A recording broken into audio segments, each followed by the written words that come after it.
बिस्मिल्लाहिर्रहमानिर्रहीम अस्सलामु अलैकुम वरहमतुल्लाहि वबरकातुहू। नाज़रीन, ये जुमला आपने आम सुना होगा कि आदतें नस्लों का पता देती हैं।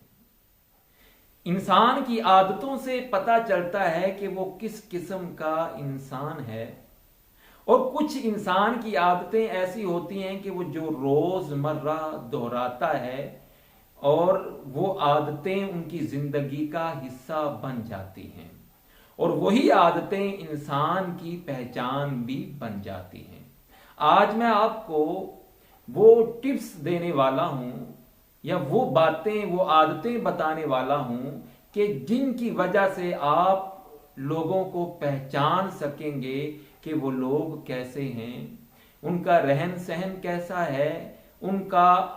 सोच का अंदाज कैसा है, उनका अंदाजे गुफ्तगू कैसा है और उनके दिल में और उनके दिमाग में क्या चल रहा है। ये कोई जादू नहीं है, ये साइकोलॉजी में जो चंद आदतें जिन पर रिसर्च की गई कई सालों से और फिर उनको किताबी सूरत में तहरीर किया गया, वही मैं आज आपसे अर्ज करने वाला हूं। इससे पहले मैं आपसे गुजारिश करूंगा कि अगर आप मेरे चैनल पे नए हैं तो इसको सब्सक्राइब कर लीजिए। मुझे ये यकीन है कि इस चैनल को सब्सक्राइब करने से और वीडियोस देखने के बाद आपकी जिंदगी में बहुत ज्यादा तब्दीली आने वाली है। नाज़रीन, सबसे पहली बात, लोग म्यूजिक सुनते हैं और हर किसी की पसंद अलग होती है।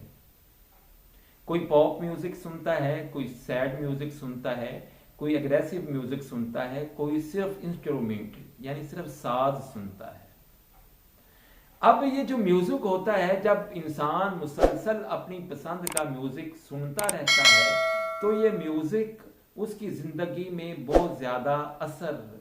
पैदा करता है और म्यूजिक काफी दिनों तक अपने असरात इंसानी जिंदगी में छोड़ जाता है।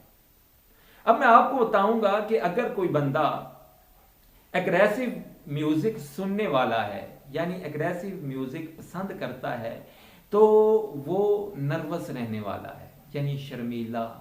रहने वाला है और कोई भी बात वो बंदा खुलकर बयान नहीं कर सकता। अगर कोई बंदा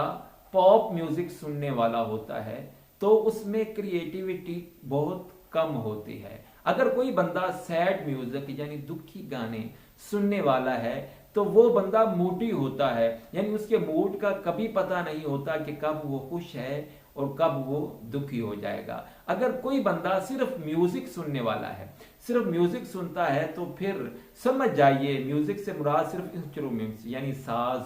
सिर्फ साज सुनता है तो वो डीप थिंकर है, वो गहरी सोच रखने वाला है, वो हर चीज के बारे में रिसर्च करने वाला है। और इसी तरह दूसरी आदत, अब अगर कोई बंदा, आप उसको कोई तस्वीर दिखा देते हैं, कोई आर्ट दिखा देते हैं, आप जब उसको दिखाते हैं और वो देखते ही उसमें कोई दिलचस्पी जाहिर करता है यानी कि उसको वो तस्वीरें देखना, आर्ट गैलरी में जाना अगर अच्छा लगता है तो फिर ये समझ जाइए कि वो बंदा ओपन माइंड है यानी कि उसके ख्यालात में नई नई चीजों का तलाश करना, नई नई चीजों के सोचने के बारे में वो लगा रहता है और उसकी कोशिश होती है कि वो कोई ना कोई नई चीज तख्लीक करे, कोई ना कोई नया आइडिया पेश करे। जो बंदा आर्ट में दिलचस्पी रखता है, जिसको आर्ट का शौक है, लेकिन इसके बरक्स जिसको आर्ट का शौक नहीं है या जो आर्ट को देखते हुए बोर हो जाता है, जिसको ये पसंद नहीं है, तो आप जान लीजिए कि वो शख्स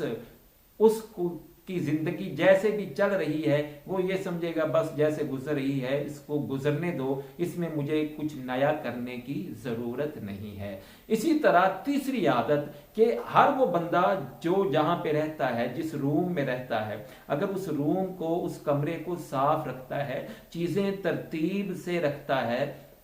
अपने बिस्तर को सलीके से बिछाता है और जब सुबह उठता है झाड़ता है, साफ करता है, अपना कंबल वगैरह उसको अगर तय करके रखता है तो फिर समझ जाइए कि वो शख्स हार्ड वर्किंग है, उसका जिंदगी में कोई गोल है यानी वो कुछ करना चाहता है, वो कुछ पाना चाहता है और वो किसी भी मकसद के हुसूल के लिए अपनी कोशिशें इंतहा तक लगा देगा। लेकिन इसके बरक्स जो बंदा अपने कमरे में बेतरतीबी फैलाए हुए है, जो अपने कमरे को साफ नहीं रखता, जिसकी चीजें हमेशा उलझी हुई होती हैं, तो आप समझ जाइए कि वो बंदा रूल्स के मुताबिक जिंदगी नहीं गुजार रहा होता। वो बंदा आसानी पसंद है, सहल पसंद है। वो ये चाहता है कि उसे किसी भी चीज के हुसूल के लिए कोशिश ना करनी पड़े, बल्कि उसे हर चीज खुद ब खुद मिल जाए। और वो किसी भी कानून को फॉलो नहीं करता, बल्कि कोई भी रूल उसके सामने आ जाए तो वो यही चाहेगा कि इसको तोड़कर अपने काम को निकाल लिया जाए। इस तरह चौथी आदत नाज़रीन ये अहम है, अल्फाज का इस्तेमाल। अब आप देखें, कोई अगर अफराद अल्फाज इस्तेमाल करते हैं, यानी गुफ्तगू करते हैं या वो कुछ लिखते हैं, तो आप गौर करें कि अगर वो बंदा बोलते हुए या लिखते हुए आई, मी या मैं, माई सेल्फ, मैं या मेरी, इस तरह के अल्फाज का इस्तेमाल अगर ज्यादा करता है, तो आप समझ जाइए कि वो शख्स हमेशा सच्चा है। क्योंकि जो बंदा झूठा होता है वो मैं, मेरी और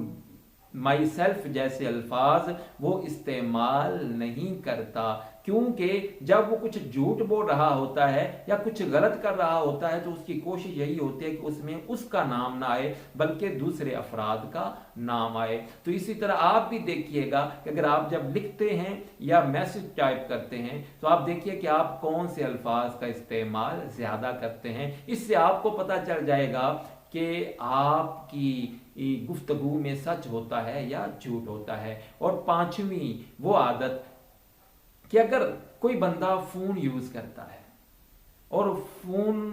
की जान नहीं छोड़ता, अगर कहीं ऑफिस जाता है या बिल जमा करवाने के लिए लाइन में लगा हुआ है या किसी भी जगह पे बैठा हुआ है, वो बार बार जेब से मोबाइल निकालता है और बार बार मैसेजेस चेक करता है, बार बार व्हाट्सएप देखता है, बार बार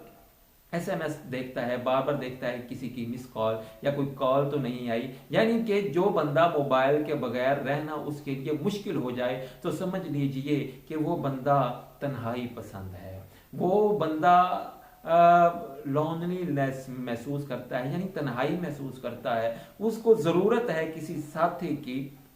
उसको जरूरत है किसी अच्छे फर्द की, कि जो बंदा उसके दुख सुन सके, उसकी बातें सुन सके, उसके दुख बांट सके, उसकी खुशियां बांट सके और उसको टाइम दे सके। क्योंकि उसके पास कोई और बंदा नहीं है, कोई और शख्स नहीं है, जिसकी वजह से वो अपना ज्यादातर टाइम मोबाइल फोन इस्तेमाल करते हुए गुजार देता है। छठी और लास्ट आदत, आप इससे पहचान जाएंगे कि लोग कैसे हैं, ये है जनाब लिखने की आदत, यानी राइटिंग। अब राइटिंग के भी मुख्तलिफ अंदाज हैं। कोई बंदा छोटा छोटा लिखता है, कोई बड़े बड़े अल्फाज लिखता है, कोई बहुत गहरे अल्फाज लिखता है, कोई बहुत हल्के अल्फाज यानी सॉफ्ट अल्फाज लिखता है। कोई बंदा राइट साइड पे उसकी राइटिंग मुड़ी हुई होती है, किसी की लेफ्ट साइड पे, और कोई बंदा सीधे अल्फाज लिखता है। तो नाज़रीन साइकोलॉजी में इसमें भी बहुत ज्यादा रिसर्च की गई और पता किया गया कि ऐसा क्यों है। तो इससे जो तजर्बात करने के बाद जो बातें सामने आई वो ये कि अगर कोई बंदा राइटिंग करते हुए छोटे छोटे हरूफ लिखता है, यानी अल्फाज छोटे छोटे होते हैं, तो इससे यह महसूस होता है कि वो बंदा शर्मीला है। अगर उसके अल्फाज बड़े हैं, बड़े बड़े अल्फाज लिखता है, तो उसे तवज्जो की जरूरत होती है, उसे किसी की तवज्जो की जरूरत होती है, इंटेंशन की जरूरत होती है। और इसी तरह अगर कोई बंदा अपने अल्फाज लिखता है और राइट साइड पे मुड़े हुए होते हैं, तो समझ जाइए कि वो फ्रेंडली होता है, वो लवली किस्म का बंदा होता है। अगर लेफ्ट साइड पे उसके अल्फाज मुड़े हुए हैं, तो आप समझ जाइए कि वो बंदा अकेला है, यानी तन्हा रहने वाला है, उसका कोई साथी नहीं है और वो तन्हाई महसूस करने वाला है। इसी तरह अगर कोई बंदा सीधे लिखता है, अल्फाज बिल्कुल सीधे होते हैं, तो समझ जाइए वो बंदा प्रैक्टिकल है, यानी हर चीज को वो प्रैक्टिकल तरीके से देखता है, उसे किसी चीज पे या किसी दूसरे पे कोई उम्मीदें नहीं होती। इसी तरह अगर कोई बंदा डीप लिखता है, यानी गहरे अल्फाज लिखता है, यानी लिखते हुए कलम को दबा के रखता है, प्रेशर के साथ लिखता है, जिसकी वजह से अल्फाज गहरे गहरे नजर आते हैं, तो समझ जाइए कि वो बंदा किसी भी काम में डटे रहने वाला है। यानी वो किसी काम को शुरू कर लेता है तो उस पर डटा रहता है, जब तक वो काम मुकम्मल नहीं हो जाता उस वक्त तक वो उस काम के पीछे लगा रहता है। इस तरह अगर कोई बंदा अगर सॉफ्ट लिखता है, यानी कि वो कलम को दबा कर नहीं बल्कि सॉफ्ट, उसके अल्फाज ज़्यादा गहरे नहीं होते, तो फिर समझ आइए कि वो बंदा इमोशनल होता है, यानी कि जज्बाती होता है। वो हर काम में अपने जज्बात के साथ और इमोशन के साथ काम लेता है। तो ये वो बातें थी जिससे आप पहचान सकते हैं कि लोगों का रवैया कैसा है, उनकी सोच कैसी है, उनके ख्यालात कैसे हैं। अल्लाह ताला हम सबको आसानियां बांटने की तौफीक